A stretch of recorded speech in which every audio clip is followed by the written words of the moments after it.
퀀텀스케이프라는 회사, 참 이상하죠? 역사에 남을 만한 기술적 진보를 이뤄냈는데 시장의 반응은 완전 정반대거든요? 오늘 저와 함께 이 엄청난 괴리의 비밀을 한번 파헤쳐 보시죠. 네, 바로 이겁니다. 이게 오늘 우리가 던져야 할 핵심 질문이죠.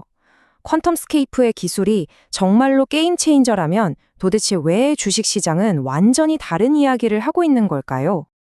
자, 상황이 얼마나 심각한지 한번 보세요. 주가가 연초 최고점 대비 무려 40%나 폭락했습니다. 근데 진짜 아이러니한 건 뭔지 아세요? 이 모든 일이 회사가 엄청난 기술적 성과를 발표하는 바로 그 시점에 벌어졌다는 겁니다. 자, 그럼 오늘 이야기의 주인공, 퀀텀스케이프가 대체 어떤 회사인지부터 간단히 짚고 넘어가죠. 2010년에 설립된 회사고요. 전기차 배터리의 판도를 바꿀 꿈의 기술로 불리는 전고체 배터리 개발에 말 그대로 모든 걸 걸고 있는 회사입니다. 자, 우선 긍정적인 이야기부터 시작해 볼게요. 도대체 왜 그렇게 많은 사람들이 이 회사에 열광했었는지 그 이유부터 한번 들여다보죠. 바로 퀀텀스케이프가 이뤄낸 놀라운 기술적 성과들 때문입니다. 보세요. 2025년 한 해 동안 정말 쉴 틈 없이 달려왔어요. 6월에는 핵심 기술인 코브라 공정 생산을 시작했고 7월에는 폭스바겐이랑 파트너십을 더 키웠죠. 3분기에는 최신 배터리셀 샘플을 고객사에 보냈고 연말에는 파일럿 생산 시설까지 준비를 마쳤습니다. 정말 엄청난 속도전이죠? 이 모든 혁신의 심장에는 바로 이 코브라 공정이라는 게 있습니다. 이게 뭐냐면 배터리 안전성과 수명을 획기적으로 늘려줄 고체 분리막을 기존보다 25배나 빠르게 만드는 기술이에요. 이건 뭐 배터리 기술의 성배를 찾았다고 해도 과언이 아니죠. 그리고 이런 기술력이 그냥 실험실에서 끝난 게 아니에요. 세계적인 자동차 회사인 폭스바겐이 이 기술의 가치를 알아보고 앞으로 2년간 최대 1억 3,100만 달러, 우리 돈으로 약 1,700억 원에 달하는 돈을 주기로 약속했습니다. 이건 이 기술이 그냥 가능성이 아니라 진짜 돈이 된다는 걸 보여주는 확실한 증거인 셈이죠. 퀀텀스케이프의 기술은 이제 더 이상 연구실에만 머물러 있지 않습니다. 현실 세계로 뛰쳐나오고 있죠. 최신 배터리 셀은 여러 자동차 회사로 보내져서 지금 한창 테스트 중이고요. 심지어 전기 두카티 모터사이클에 실제로 장착돼서 성능을 뽐내고 있습니다. 그리고 이 모든 걸 대량으로 찍어낼 이글라인이라는 파일럿 공장도 곧 가동을 시작할 예정입니다. 자, 여기까지 들으면 아니 주가가 안 오르는 게 이상할 정도잖아요?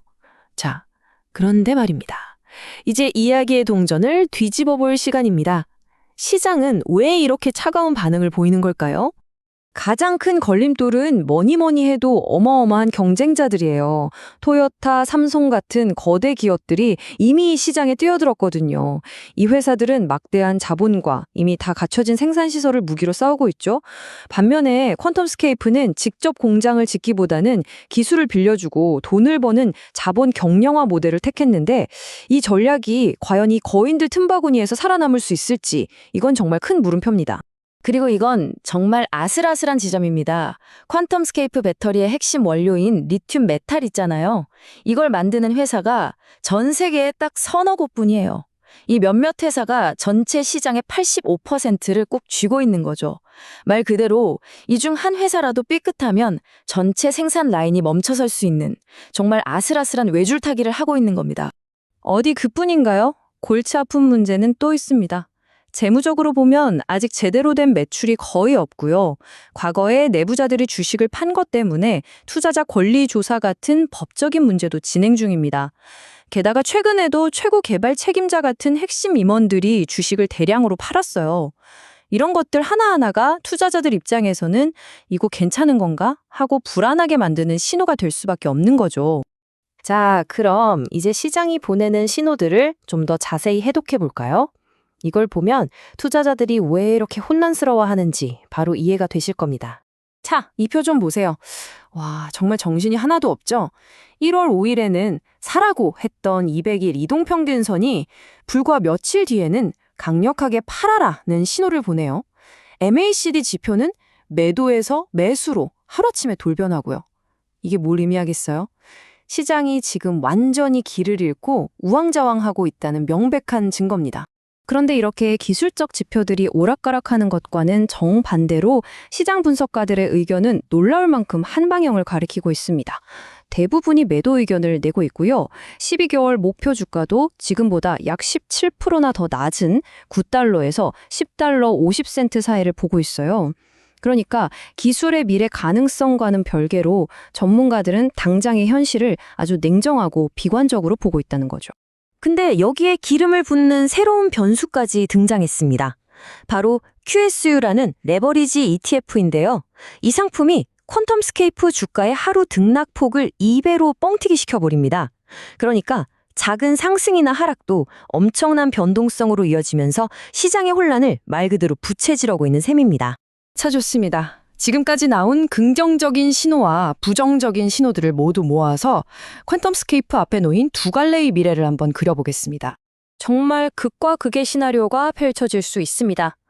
가장 좋은 시나리오는 기술 상용화에 성공해서 업계의 표준이 되는 경우죠.